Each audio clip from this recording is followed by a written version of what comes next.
Assalamualaikum warahmatullahi wabarakatuh. Nama saya Nur Amirah Hazika binti Tamam, nombor matrik 274502. Walaupun pandemik COVID-19 telah berlalu, namun dari sudut ekonomi masih lagi memberi impak yang besar terutama terhadap individu dan negara. Tidak dinafikan juga, isu kos sara hidup ini adalah isu yang sedia ada sebelum pandemik COVID-19 lagi. Taraf hidup adalah diukur dengan kemampuan isi rumah untuk menggunakan wang yang ada untuk berbelanja berdasarkan pendapatan yang diterima. Kos sara hidup dapat dinilai sekiranya pendapatan seisi rumah lebih tinggi daripada kos sara hidup iaitu perbelanjaan, maka boleh dikatakan taraf kehidupan seisi keluarga adalah meningkat. Jika sebaliknya, di mana kos sara hidup lebih tinggi daripada pendapatan, maka taraf hidup semakin merosot. Walau bagaimanapun, ia boleh dikawal melalui corak perbelanjaan sesuatu keperluan ataupun kehendak. Assalamualaikum dan salam sejahtera. Nama saya Zuraida binti Yusof, nombor matriks 274693. Matlamat dasar yang hendak dicapai bagi isu kos sara hidup. Isu perbelanjaan kos sara hidup tinggi adalah merupakan salah satu isu global di mana kebanyakan negara yang sedang membangun menghadapi masalah kenaikan kos sara hidup ini. Antara negara-negara tersebut adalah seperti Amerika Syarikat dan Jepun. Selain itu, Malaysia secara tidak langsung turut berhadapan dengan tingginya perbelanjaan atau kos sara hidup. Perbelanjaan atau kos sara hidup yang tinggi telah mewujudkan ketidakseimbangan ekonomi yang ketara antara penduduk berpendapatan rendah iaitu golongan B40 dan tinggi iaitu golongan M40 dan T20 di Malaysia. Oleh itu, untuk menghadapi masalah-masalah perbelanjaan atau kos sara hidup di Malaysia, Majlis Tindakan Sara Hidup Negara NCCOL telah ditubuhkan pada 17 Ogos 2018. Antara fungsi-fungsi dan matlamat dasar penubuhan Majlis Tindakan Sara Hidup Negara NACCOL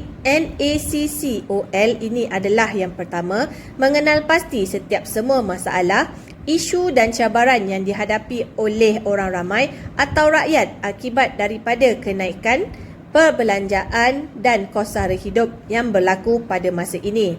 Yang kedua adalah mengawasi pelaksanaan dasar dan program dari agensi dan kementerian yang bertujuan untuk menangani kenaikan perbelanjaan dan kos sara hidup rakyat. Yang ketiga adalah memberi bimbingan, panduan dan nasihat kepada jawatan kuasa peringkat eksekutif dan jawatan kuasa kumpulan kerja mengenai dasar, rancangan, tindakan dan strategi khusus mengkaji kesukaran yang dihadapi oleh orang ramai akibat kenaikan perbelanjaan dan kos sara hidup, mencadangkan beberapa langkah penyelesaian untuk tempoh jangka masa panjang, sederhana dan singkat, menyediakan rancangan terperinci untuk langkah-langkah penyelesaian. Fungsi yang keempat pula adalah memeriksa dan membuat kesimpulan tentang strategi dan rancangan tindakan yang ditetapkan oleh jawatan kuasa peringkat eksekutif dan jawatan kuasa kumpulan kerja, dan yang terakhir adalah untuk mesyuarat jemaah menteri membincangkan keputusan Majlis Tindakan Sara Hidup Negara untuk mengatasi kos sara hidup. Kerajaan telah melaksanakan pelbagai usaha dan tindakan yang telah diputuskan dan dipersetujui oleh jemaah menteri. Assalamualaikum warahmatullahi wabarakatuh. Saya Nurul Ain binti Bakri, nombor matrik 274545. Dalam beberapa tahun kebelakangan ini, kenaikan kos sara hidup telah menjadi isu yang semakin meruncing dan memberi kesan kepada penduduk. Individu dan keluarga telah menghadapi beban kewangan yang besar akibat kenaikan harga barangan keperluan asas seperti makanan, perumahan, pendidikan dan juga penjagaan kesihatan. Untuk menyelesaikan isu-isu berkaitan pendidikan, kesihatan mental dan juga sosial akibat daripada peningkatan kos sara hidup, dua teknik penstrukturan masalah digunakan iaitu teknik Delphi dan juga analisis andaian. Teknik Delphi bertujuan untuk mencapai persetujuan antara pakar dengan menggunakan kaedah soal selidik. Antara 4 kaedah digunakan untuk menjalankan kajian menggunakan kaedah teknik Delphi adalah seperti berikut. Pertama, menghantar borang soal selidik kepada sekumpulan individu pakar dan meminta pendapat mereka tentang cadangan penyelesaian. Kedua, keputusan diterima, dikumpul dan dikaji semula, kemudian dihantar dalam bentuk borang soal selidik yang lebih khusus tentang topik yang dibincangkan kepada kumpulan pakar. Ketiga, borang soal selidik yang lebih terperinci dan spesifik akan dihantar semula kepada kumpulan pakar selepas selesai.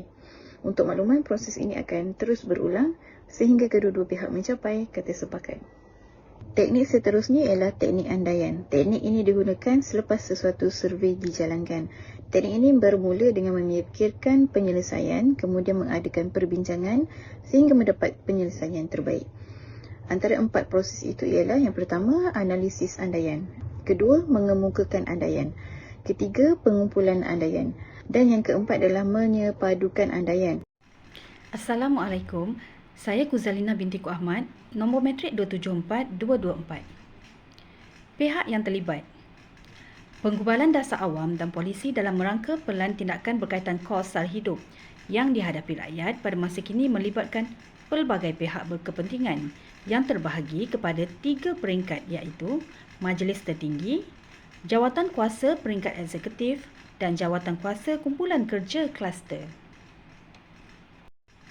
Dalam struktur Majlis Tertinggi, Kementerian Dalam Negeri dan Kos Sara Hidup atau dikenali sebagai KPDN HEP merupakan sekretariat kepada Mesyuarat Majlis Tertinggi dan Mesyuarat Jawatan Kuasa Peringkat Eksekutif, di mana mesyuarat ini dipengerusikan oleh Yang Amat Berhormat Timbalan Perdana Menteri dan dianggotai oleh Yang Berhormat Menteri-Menteri, Ketua Setiausaha Negara, Gubernur Bank Negara, Peguam Negara, para akademia, badan bukan kerajaan ataupun NGO, wakil-wakil persatuan dan pemain industri yang mempunyai kepakaran dalam bidang masing-masing. Majlis Tertinggi berperanan dalam mengenal pasti isu dan menelusuri cabaran kenaikan kos sara hidup semasa yang dihadapi oleh rakyat, serta menimbang dan mencari mekanisme dalam membuat keputusan dasar untuk menanganinya. Manakala Jawatan Kuasa Peringkat Eksekutif dipengerusikan oleh Yang Berhormat Menteri KPDN HEP, di mana anggota ahli-ahli eksekutif yang terlibat adalah ketua-ketua setiausaha, pegawai-pegawai tertinggi kerajaan, para akademik, pemain industri dan NGO, serta persatuan yang mempunyai pengalaman dan kepakaran dalam bidang berkaitan. Jawatan kuasa ini berperanan dalam memperhalusi, mempertimbangkan pelan tindakan dan strategi yang dicadangkan oleh Jawatan Kuasa Kumpulan Kerja Kluster, serta akan mengawal, selia dan memantau pelaksanaan keputusan yang dibuat oleh Majlis Tertinggi secara terperinci. Ketua Setiausaha Kementerian telah mempengerusikan Jawatan Kuasa Kumpulan Kerja Kluster dan ahli-ahli jawatan kuasa ini terdiri daripada gabungan agensi sektor awam dan swasta mengikut kepakaran, kemahiran dan kompetensi dalam menangani isu dan cabaran mengikut kluster-kluster yang telah ditetapkan. Jawatan kuasa ini akan giat merangka strategi dengan mencerakinkan langkah-langkah pelan tindakan dengan segera. Assalamualaikum, Salam Malaysia Madani. Saya Ernie Lina binti Yusof, 274149. 19 November 2022, Pilihan Raya Umum ke-15 PRU 15 diadakan dan selepas itu, slogan Malaysia Madani diperkenalkan dan memberi impak yang besar dalam menangani masalah awam yang terdapat dalam negara. Pelbagai insentif diperkenalkan kerajaan bagi meringankan taraf kehidupan rakyat Malaysia. Contoh seperti sumbangan tunai rahmah diperkenalkan dan merupakan bantuan yang kerajaan berikan kepada semua golongan berpendapatan rendah, sederhana, benar-benar layak dan memerlukan demi berdepan cabaran kos sara hidup yang semakin meningkat. Dan ini menunjukkan kerajaan prihatin terhadap rakyat, khususnya golongan B40 berkenaan kebajikan rakyat. Pada akhir tahun 2023, hampir 60% penduduk dewasa Malaysia manfaatkan bantuan sumbangan tunai rahmah STR bagi tahun tersebut. Untuk tahun 2023, proses permohonan STR hanya dibuat setahun sekali. Program E-Madani adalah sambungan kepada kelayakan ataupun kejayaan program E-Belia Rahmah dengan 3 objektif utama. Yang pertama, meningkatkan pendapatan perniagaan mikro kecil sederhana bagi mendorong penggunaan pembayaran atas talian dan memberi manfaat kepada pengguna. Terdapat 4 pilihan e-dompet yang boleh digunakan oleh rakyat, iaitu MAE, Settle, ShopeePay dan juga Touch and Go atau e-wallet dalam program E-Belia Ramah ini. Pemohon dikehendaki juga harus menyelesaikan langkah-langkah pengesahan atau verifikasi identiti secara atas talian ataupun elektronik Know Your Customer (eKYC) dengan adanya penyediaan produk dan perkhidmatan e-wallet yang dipilih kita sebelum penggunaan kredit e-Madani boleh digunakan. Pelbagai sektor telah pun mengeluarkan dokumen polisi eKYC untuk mempermudahkan dan mempercepatkan penyelarasan yang diamalkan oleh pengguna industri dalam penggunaan teknologi eKYC atas talian ini. Mengurangkan kos sara hidup adalah keutamaan bagi banyak rakyat di seluruh dunia, termasuk di Malaysia. Berikut adalah beberapa jalan penyelesaian yang boleh diambil oleh rakyat untuk membantu mengurangkan kos sara hidup. Sebagai rakyat, kita mempunyai kuasa untuk mengambil langkah-langkah untuk mengurangkan kos sara hidup kita dengan bijak. Dengan membeli produk tempatan, membuat pilihan yang bijak semasa berbelanja, melabur dalam pendidikan kewangan dan mengamalkan gaya hidup berhemah. Kita dapat membantu meningkatkan kestabilan kewangan kita dan mengatasi cabaran ekonomi yang semakin meningkat. Pelbagai langkah penyelesaian telah diambil oleh kerajaan untuk mengawal peningkatan kos sara hidup di negara ini. Kerajaan telah mengambil langkah mengawal peningkatan harga bagi barangan keperluan utama seperti minyak masak, beras, gula, ayam dan tepung. Menurut Bank Negara Malaysia, walaupun kawalan harga barang merupakan tindakan jangka pendek bagi penggunaan serta memberi faedah kepada pengguna dalam beberapa situasi, namun ia mungkin menjadi kesan jangka panjang apabila mengikut dasar kerajaan lestari.